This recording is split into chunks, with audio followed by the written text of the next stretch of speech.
wag na ho, tama na. Wag na kayong pumapel.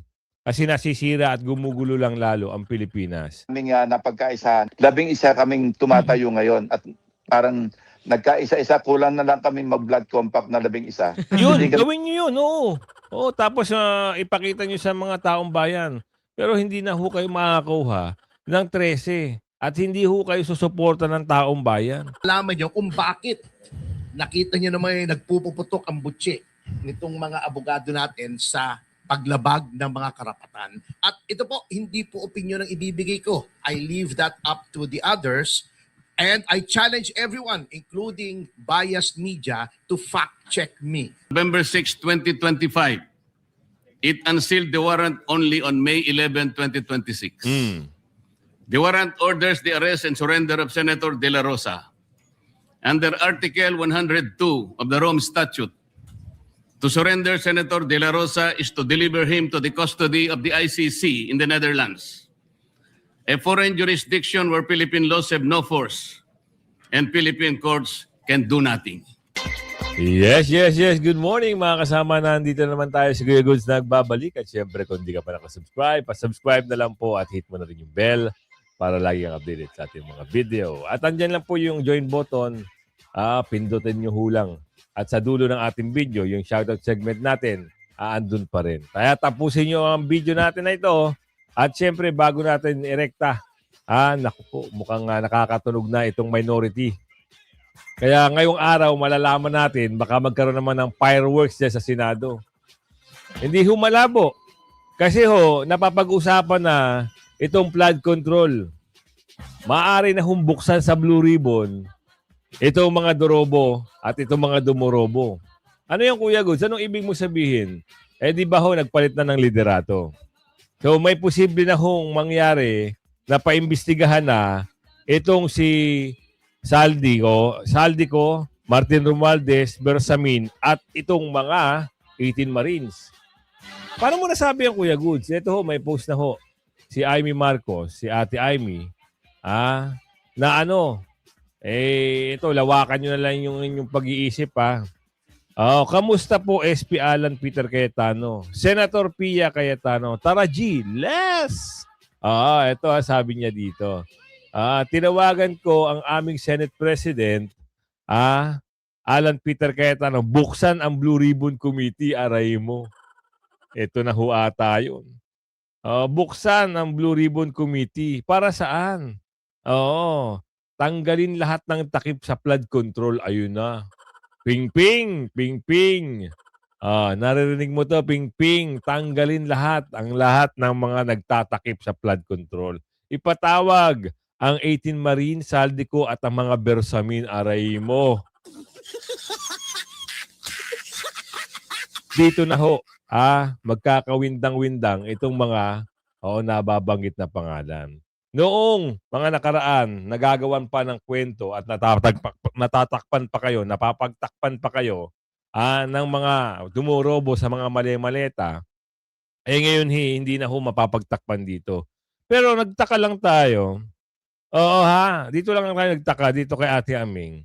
Kung may panawagan ka, buksan ang Blue Ribbon Committee. Kasi ito mismo ang post niya Wala rito yung pangalan ng kanyang sandpit, Tanggalin lahat ng takip sa flood control, corruption. Ipatawag ang 18 Marines, si Saldico at ang mga Bersamin. Wala si Saldico, wala si Martin. 'Di ba? Napapatanong lang tayo. Ikaw ba? Napatanong din. Kung halimbawa, tanggalin lahat ng takip, sa bagay hindi siya takip siya pala yung mastermind. Okay rin naman pala. Ina-analyze lang ni Kuya Goods. Dito na tayo, palitan ng liderato, which is mangyayari ngayon. Di umano, kasi may balita ho dito. Talagang kailangan nilang nakawin. Kailangan nilang agawin ang pagka-leadership ngayon. Kasi nga, nababalita itong buksan ang Blue Ribbon Committee at pag-usapan na itong issue ng flood control. Aray ko, ito na simula. Ngayon, sino ang nagbabalita dyan? Sino ang parang nagsindi ng apoy na yan at umuugong ang usok? Kinumpirma ni Senador Panfilo Lacson na merong Hindi na naman. Talagang si Pinky talaga ibang klase, no? Dahil hindi nyo nakuha ang majority dahil nagkaroon ng bilangan, eto na naman kayo. Makakakuha kaya kayo ng 13 votes? Ito lang napapatanong lang tayo. Kasi kung pipilitin pa rin yung pagtakpa ng issue ng flood control, ano meron? May maleta ba? Behind the scene? Tatanong lang ho, Ba minorya sa Senado para sa pagpapalit ng liderato. Ang sabi ni Lacson, gusto lang anya ng minorya ng fresh start at ibangon ng Senado. Ang tanong dito, Boss Amo Manager, Mr. Pingping, kayo ho ba nung kayo ay nasa leadership at kayo ang may hawak ng liderato sa Senado? Oo, press ba? Nagampanan niyo ho ba yung trabaho niyo? Kasi ito lang naman ang hinahanap ng taong bayan. Yung maging transparent kayo sa usapin ng flood control. Wala ho kayo naging boses dyan. Bukod tangi lang, si Senador Marcoleta, si Senador Amy Marcos, sila lang yung merong gusto at mungkahi na buksan. At itong mga nasa majority ngayon, sila lang. Kayo nung mga unang panahon na nanunungkulan kayo dyan sa Senado, parang tila baga, anong nangyayari? O kahit booking na, may lumalabas na ebidensya, mayroon ng mga witnesses, mayroon na nagtuturo ng iba't ibang personalidad dito sa balulong flood control issue at doon sa mga kumamal ng mali-maleta, tila bulag pipibingi kayo. Wala kayong nakikita. Ngayon gusto nyo fresh naman? Ano yun? Fresh na ano? Lokohin na naman ang sambayanan? Si Dano Tingkungko. Solid ang 11 minority senators na iluklok si Senator Sherwin Gatchalian bilang Senate President ayon kay Senador Ping Lacson. Si dating Senate President Tito Soto Anya ang pumili mismo kay Gatchalian. Aray mo. Sana kung pagpalit tayo ng liderato, maibango namin, magkaroon kami ng fresh start. Kaya nga napili namin si Senator Sherwin Gatchalian. At least fresh face at wala siyang kaaway. Kaya siya yung Dahil ba walang kaaway?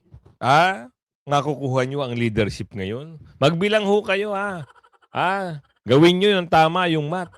Baka mamaya, pati math na lang, focus nyo pa rin. Ilang kayo? Sinasabi nyo solid block 11. Yung kailangan 13 para makuha at masungkit ang liderato. Wala si Senator Bato, 12 ang majority ngayon. Ngayon, paano kayo kukuha ng 13 kung 11 at wala pa kayong nasusungkit doon sa kabilang linyada? Di ba? At kung press ang sasabihin nyo, walang kaaway at walang naging katampuhan dyan sa Senate, hindi ho yun ang pamantayan. Ang pamantayan ho doon ay yung may strong leadership ka at mapapasunod mo at doon ka sa tama. Di ba? Pero kayo, yung liderato nyo, puro kapalpakan at mali-mali, wag na ho, tama na. Wag na kayong pumapil. Kasi nasisira at gumugulo lang lalo ang Pilipinas. Kaming napagkaisa, 11 kaming tumatayo ngayon at parang nagkaisa-isa, kulang na lang kami mag-blood compact na 11. Yun, gawin nyo yun, oo. Tapos ipakita nyo sa mga taong bayan. Pero hindi na ho kayo makakakuha ng 13 at hindi ho kayo susuporta ng taong bayan. Diba? Ganito lang simplihan lang natin. Puro kabulukan ang nangyari sa inyo. Sisipin nyo, gusto nyo pa kayo ng taong bayan? Hindi na ho. Sawa na ang taong bayan. Kahit mag-survey ka, hindi ka na rin mananalo sa 2028. Kaya nga nagmungkahi siya na gusto niya na mag-resign kasi siguro nakikita niya yung mga taong bayan.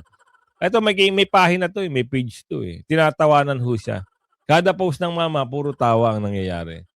So doon pa lang makikita mo na hindi na ho talaga maganda ang mga imahe nito sa mga public, sa mga taong bayan. 'Di ba? Lalo na sa social media. Konti lang madidismaya ka, makabasa ka lang ng bad comment doon, yari na, pangit na. Sira na ang araw mo. Ganun lang 'yun. Kaya kung kukuha kayo ng 13 ngayong araw, which is Lunes, 'yun na ang nababalita Ngayon daw ho, magkakaroon ng fireworks na naman sa Senado.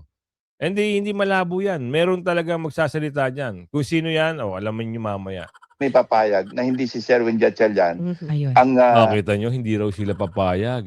Hindi raw sila papayag. Hindi kami papayag na hindi si Sherwin Gatchalian ang mahirang na Senate President. Kita mo, nagbabanta ka pa? Kita mo? Ang gulo nyo. Kita nyo yung mga sinasabi nyo? Tandaan nyo yung sinasabi nyo, ha? Meron yung punto.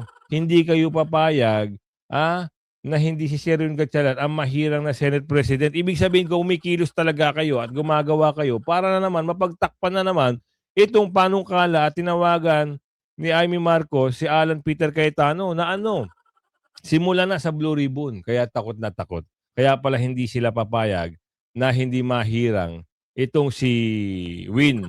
Ano ba gagawin ni Win? Hindi naman siya abogado. Kami ho ay nagtatanong, abogado ho ba siya? 'Di ba? Wala nga siyang kaaway. Tahimik nga siya. Hindi niya ho kakayanin kung ano yung nagagawa ni Senator Alan Peter Cayetano at ni dating Senate President Chis Escudero. Hindi niya kayang pantayan yun kasi yun marurunong sa batas. Maalam sa mga jurisdiction, maalam sa mga pamamalakad sa mga batas. Itong si ipapalit nyo, ano hong alam? Oo, senador siya. Pero hindi ho sapat yung senador ka lang. Kailangan meron kang strong leadership at kailangan mong gawin yung mga tama at hindi bumabali sa mga batas o konstitusyon. 'Di ba? Tama ka na. Kahit gawin yung mamaya yan yung baguhin na naman at sungkitin na naman ng liderato, hindi ho kayo uubra. De La Rosa Camp explain why Senate gave protection custody to Senator Robredo. Ito maganda to. Pasadahan natin ito. Sinagot ni Atty. Topacio, sumagot si Atty. Topacio dito sa kini-question kasi bakit daw ang Senado parang kumupkup ng isang pugante. Nakakatawa sila, no? Sino nagsabi niyan? Si Tibag-Tibag, di ba? Meron siyang doon, press conference. Ang Senate daw ay nagtatago ng isang, di ba? Sinabi niya yun. Balikan niyo yung video nila. Ngayon, sinagot yan ni Atty. Topacio na hindi pa naman pugante at hindi ho nagtatago sa batas. Tsaka meron tayong sariling sariling justice system.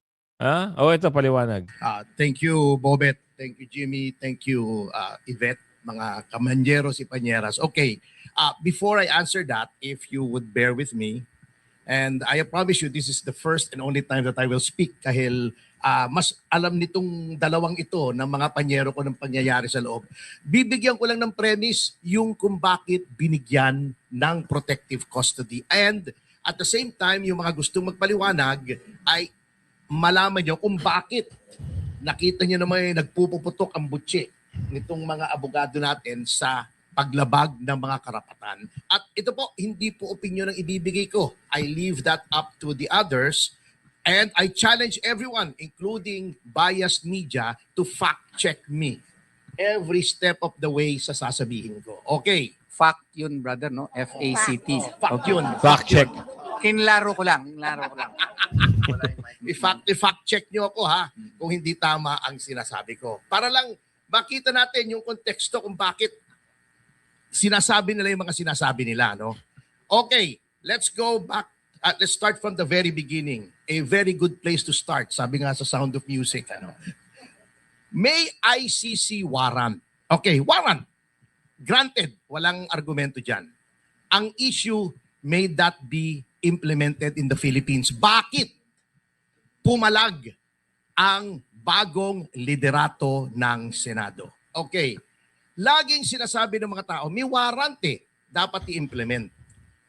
Sabi nga ni Atty. Bobet, okay, granted na ang Rome Statute ay valid pa, assuming without conceding, hindi ko sinasabing totoo, granting lang for the sake of argument, para may pag-usapan lang tayo. Anong status ng isang tratado? Hindi po tarantado, sila yon. Tratado or treaty sa legal system ng Pilipinas. Nakalagay po sa ating saligang batas at sa civil code, mga treaties na ratipikado ng ating Senado form part of the law of the land. Tama po yan. Doctrine of incorporation, doctrine of transformation. Ngunit anong level ng isang treaty? Ang treaty po na ratified, although part of the law of the land, ang kapantay po niyan ay Act of Congress. Batas po yan, statute. Hindi yan pwedeng manaig sa konstitusyon. Therefore, in implementing a treaty, provision ng Constitution natin ang masusunod. Anong sabi ng Constitution sa Article 3? Nabanggit na nila, banggitin ko lang ulit. Section 1, no person shall be deprived of life, liberty, or property without due process. Section 2, the right of the people to be secure in their persons, houses, papers, and effects shall be inviolable, and no search warrant or warrant of arrest shall be issued except upon probable cause to be personally determined by a judge upon examination of witnesses, etc., etc. Hindi po aksidente na ang Article 3, the Bill of Rights, ay inuna yung Section 1, due process at yung security, inviolability ng security, walang search warrant. Because these are the first and second most important rights. Okay, anong nakalagay po sa Section 2? Except upon probable cause issued by a court of competent jurisdiction. Anong court? Ditong court, siyempre. Sapagkat walang karapatan ang ating konstitusyon na mag-grant ng authority sa ibang court other than our courts because it is a domestic document, a municipal document. Yan, maliwanag sa maliwanag. Ganyan din ang punto ni Senador Marcoleta. Ibalik natin yung video. Kung paano niya pinagtanggol itong si Senador Bato dito sa usapin ng ICC. Ano yung sinabi? Bakit kailangan natin hindi i-surrender si Bato sa ICC? Bakit? Malaking factor. Kasi masisira ang justice system natin. Meron tayong sariling justice system eh. Meron mga galing na hukuman, may mga galing na abogado. Hindi naman sira ang justice system ng bansa para doon dalin at doon litisin si Senador Bato sa dahig. 'Di ba? Ngayon, alamin natin kung paano sinupalpal dito sa plenary. Ito, balik video lang tayo. Kung matatandaan nyo, ito ay bakbakan sa plenaryo. And I rise on a question of personal and collective privilege. Yan, Senator Marcoleta is recognized. The sponsors of Senate Resolution number 395, four of whom, despite differences, I have my respects, except for one, Mr. President, are urging Senator Ronald De La Rosa to voluntarily surrender to the peoples of the proper authorities and seek judicial remedies in accordance with the Constitution and applicable laws and rules. Ito nangyari to nung May 13. Ngayon, ano ba kasi yung pinag-usapan dito? Bakit ba kailangan nyo na-arestuhin si Senator Bato? Hindi nga tayo miyembro na ng ICC. Nag-withdraw na ho ang Pilipinas noong 2019 pa. So ngayon, merong warrant of arrest. Given, sinabi ni Atty. Topacio, meron. Pero ang question doon, hindi ho dapat doon litisin. Kasi nga, hindi naman sira ang justice system ng Pilipinas. Kung walang mga hustisya sa Pilipinas at sira-sira at magulo ang bansa, ibig sabihin parang hindi maganda yung mga nangyayari. Dapat, dito sa Pilipinas, dito pa lang maayos na. Wala eh. Bakit kamo? Siyempre gusto nilang gipitin ang mga kaalyado. 'Di ba? Saka alam mo kung sino mga gusto niyan? May mga gusto niyan, yung mga komunista. Sila ang mga pakanaan niyan. Nasa likod lang yan si nagtatago si Bangag. 'Di ba? Yan ang kagustuhan nila. Gumulo ang Pilipinas. Hindi nila nalusutan. Wala parang nangyari, dahil sa galing ni Senador Bato, natakasan sila. Ayun, nakalipad na. Di umano. President, I respectfully oppose this resolution on the ground that the moment Senator De La Rosa surrenders, he will be immediately brought outside Philippine territory and deprived of the protection and remedies of Philippine laws and courts. To surrender Senator De La Rosa is to effectively surrender Philippine sovereignty itself. Yan, narinig nyo. Kung pag sinurrender na natin si Senador De La Rosa, parang sinurrender na rin natin ang soberanya natin. Diba? Yun ang punto rito. Bakit? Hindi naman ganun. Kung ibalik na lang natin yung dating nangyari sa bansang Pilipinas. Yung mga nagtapang-tapangan na pagtanggol ang bansa. Oh, ngayon, sabihin nyo, mas gusto pa nga natin na kunin na lang ng Amerika eh. Kunin na lang ng Japan eh. Kunin na lang ng ibang bansa ang kesa ngayon sa nangyayari ngayon. Parang walang gobyerno, sabi ni Aling Ledesma. Pansin nyo? Oh, yung mga nagtapang-tapangan noon. Oh, eto, ngayon ipagtanggol nyo ang Pilipinas. Ngayon, oh, kung buhay lang yung mga dakilang hero nung nakarang panahon, eh paano ngayon ito? Masasabi ba ninyo na kung halimbawa, nangyari na, di ba? Si Tatay Digong, sinurrender nila sa banyagang bansa. Eh, meron namang korte rito. The International Criminal Court Pretrial Chamber 1, Mr. President, has confirmed that it issued a warrant of arrest against Senator De La Rosa on November 6, 2025. It unsealed the warrant only on May 11, 2026. The warrant orders the arrest and surrender of Senator De La Rosa under Article 102 of the Rome Statute.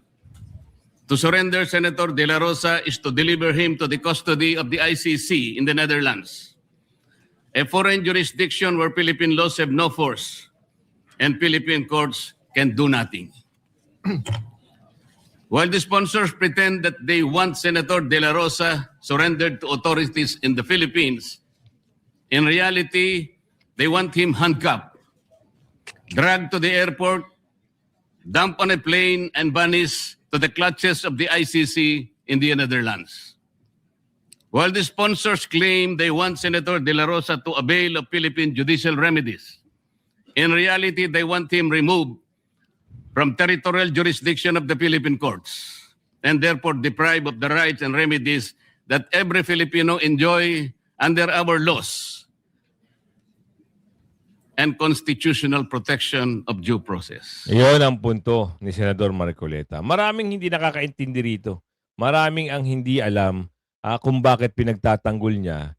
Oo, at bakit gusto niya na sa Pilipinas, kung may kaso, di sa Pilipinas netizen, hindi yung papadala nyo. Kung binigay si Senator Marcoleta, si Senador Bato, nung mga panahon na yan, wala na. Wala na. Buti na lang natakasan. Ngayon ang musang. Magaling. Ngayon, naratibo ni Bangag. Mahiya naman kayo. Alam niyo yung, kasi malapit na ho ang SONA, di ba? Nalalapit na ang SONA. Ano naman kasi sinungalingan kaya ang maririnig nyo pag nagsalita na naman ito si Ngagba? Sa tingin nyo, makakakuha kayo ng magandang tawag doon? Ini-expect nyo na may maganda pang sasabihin nito? Wala na. Diba? Wala ka nang mahihita dito. Kaya alamin natin dito kay Prof. Tequia kung ano naman naratibo nila para saan. Sa susunod na mga araw leading to the SONA, maraming papailan ng kaso. Dahil yan yung naratibo ng mahiya naman kayo. Ang nakakalungkot lamang dyan, lahat senador. Wala kang tulak-kabigin na congressman na napailan ng kaso. Tama. Wala kang nakikitang congressman na kontratista na napailan ng kaso. Kahit nga ang sinasabi nilang mastermind si Ko at saka si Martin Romualdez, hinihintay natin talaga yung kabuuan ng kaso kasi naririnig lang natin pero hindi na pipresenta publicly ano ba itong mga kaso. Yung kay dating speaker, merong pinalabas na 61 pages, hindi ko alam kung nasa ng estado niyan. Ngayon, kung gagalaw yung mga kaso, siguro matutuwa yung ilan. Pero karamihan sa atin, alam na naman natin ang mastermind, no? Hindi maaaring ang legislative lang ang iyong sisisihin kasi lahat ng mga insertions nakapasok sa budget na pinirmahan ng Pangulo. So ang tawag doon conspiracy, no? From the design, yung NEP, to the approval by Congress, to the signing. Sabi nyo nga po, yung mahiya naman kayo. Ano sa tingin nyo magiging laman ng kanyang SONA po, Prof.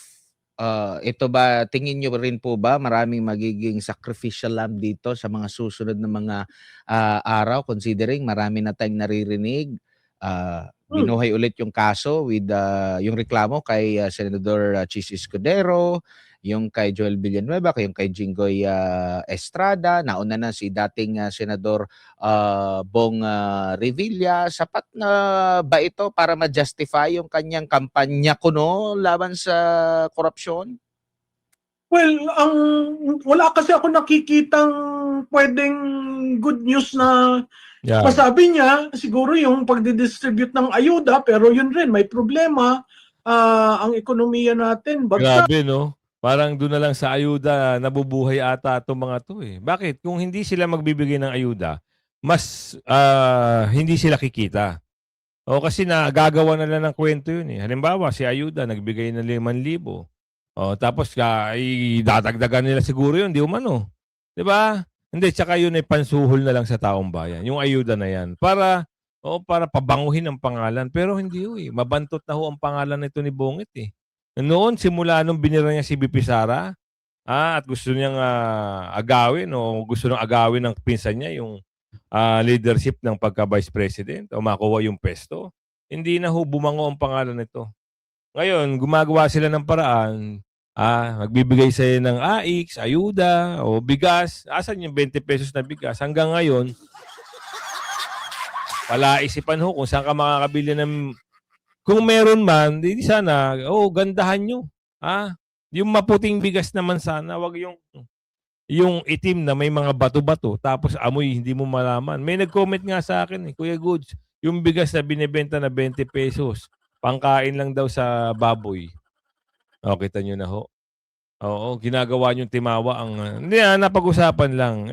Total naman, kung gusto niyang linisin ang pangalan niya, at ano naman ang naratibo dito, napag-usapan dito, yan, lumabas din sa usapin dito, kinakasuhan lang yung mga kumukontra sa gobyerno. Pero yung mga contractor at yung kumamal-kamal na mali-maleta, still standing and kicking and still collecting some of money. Aray mo.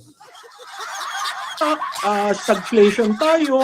Ang foreign relations natin, nakita mo naman yung Paxilica na hinihinga ng immunity, yung lalagyan daw ng negosyo, etc. etc. So ang nakikita ko, sa susunod na mga araw leading to the SONA, maraming papailan ng kaso. Dahil yan yung naratibo ng mahiya naman kayo. Ang nakakalungkot lamang dyan, lahat senador. Wala kang tulak-kabigin na congressman na napailan ng kaso, wala kang nakikitang congressman na kontratista na napailan ng kaso, kahit nga ang sinasabi nilang mastermind si Ko at saka si Martin Romualdez, hinihintay natin talaga yung kabuuan ng kaso kasi naririnig lang natin. Pero wala, yun yung pangako ni ni Boboy ni Bombonsman ngayon, 'di ba, sabi nakasuhan na. Until now, wala tayong linaw kung ano yung nangyayari sa kaso. Ganyan sila magtago. Kaya nga pinipilit nitong mga 11 solid black, solid 11 black o solid black 11, kung ano man yung tawag nila sa kanila, nasungkitin ngayon ang liderato sa pagka Senate President. At ang pinanukala nila, sabi nga doon, 'di ba? Ang sabi nga ay matindi ang sabi. Hindi 11 kaming tumatayo ngayon at nagkakaisa. Kulang na lang kami ay mag-blood compact na. 11, hindi kami papayag na hindi si Sherwin Gatchalian ang mahirang na Senate President. Anak ng bugi ka. Ganyan kayo kadesperado. Hindi, papakita ko kasi yan yung kanilang kanilang mungkahi hindi kami papayag na hindi si Sherwin Gatchalian ang mahirang na Senate President kasi may mga plano. Ganun lang yun ngayon, kukunin nyo mamaya. Mamaya magkakabutuhan dyan for sure, sabi ni Aling Ledesma. Kung hindi man, hindi nila masungkit yung 13, tama na. Wag na kayong mag-ilusyon na makakukunin nyo pa yung liderato. Saka kung halimbawa may bumaligtad, pangatawanan nyo yung pagbaligtad nyo. Yun lang naman. 'Di ba? Kung sakasakaling may babaligtad, bahala na kayo sa 2028. Kasi kung kayo ay nagpakitang gilas lang na mapalitan lang liderato at ngayon kayo ay babaligtad doon sa 13 at lilipat sa 11, ay wag naman. Bahala na lang kayo. Kayo naman ang mawawalan ng karera sa 2028 'di ba? Ang taong bayan ay nagmamatsyag lang naman 'yan. Ano pa yung mga bagay-bagay na dapat pa nating malaman? Mamaya malalaman natin lahat 'yan kasi planado 'yan for sure sabi ni Mang Ramil 'Di ba? For sure 'yan. Kaya nga tingnan niyo, Sabado pa lang may post na sila na magkakaroon ng fireworks. 'Di ba? Gagawin at gagawin nila 'yan kasi may ugong-ugong na kukunin nila yung leadership. Para saan? Para matabunan at mapagtakpan na naman nila ang usapin sa flood control. Si Ate Aming, na mungkahi, na tinawagan niya. Tinatawagan ko ang aming Senate President, Alan Peter Cayetano, buksan na ang Blue Ribbon Committee. Sino kaya? Pag nabuksan na yan, napag-usapan na yan at ipatawag na, sana hindi makakuha ng, sana yung mga taga-majority ngayon, walang kumalas. Walang kumalas. Dahil pag may kumalas, sigurado, problema malaki. Makukuha na naman ng mga durobo ang liderato. Tanggalin ang takip sa flood control, corruption, ipatawag ang 18 Marines, Saldigo at mga Bersamin. Doon na lalabas ang katotohanan. Pero anyway, dyan muna tayo magtatapos. Pero meron lang naman ako sa inyong request. Kasi yung mamang ito, ang batang ito, magaling Nagsisimula siyang magaling. Binabanatan niya yung i-subscribe nyo ito. Si Mang Banat. Oo. Magaling siya. Napanood ko, sinusubaybayan ko. Meron siyang mayroon talagang banat talaga. Mang Banat, ayan 13K subscribers na siya, dagdagan nyo. At pag napapanood nyo ako, panoorin nyo rin to. Ito. Sample lang natin, tingnan niya. Ikaw putang ina mo ka, bumaba ka na dyan sa posisyon mo at papalitan ka na ni Sara Duterte dahil si Sara Duterte ay may paninindigan sa sambayan ng Pilipino at tapat. Anong iisipin nating mga Pilipino kung bakit ganyan kataas ang asset nitong bangag na to? At pilit di ba? Yan ang maganda. Banat talaga. Kaya subscribe niyo yan kailangan natin ng katulong. Kailangan natin ng yung mga bumibira sa mga Duterte. Kasi alam mo yung mga yan, mga bulager nila. Matindi magmura yan. Eto. May kakampi tayo. Ako hindi naman ako pala mura May kakampi tayo. Anyway, for the meantime, dyan muna tayo. At syempre, yung shoutout segment natin. Kailangan natin. Shoutout yung ating mga masusugid na subscribers. Mula kay Ma'am loading Ay, ba't loading? Okay, Ma'am Damanusan, shoutout from Texas, USA. Mo Anet, ayan, shoutout po. Marciana de la Cruz, shoutout po, Ma'am. Eva Pineda, shoutout po. Betty Lavaria, shoutout po sa inyo. Ron Jo Channel, shoutout po. Julia Suigama, shoutout po, Ma'am. Yolanda Venancio, shoutout po. Paul GTR, shoutout po sa iyo, sir. Veronica Peralta, shoutout po. Nicole Ann Crisostomo, shoutout po, ma'am. Christine, shoutout po. Neyu, shoutout po.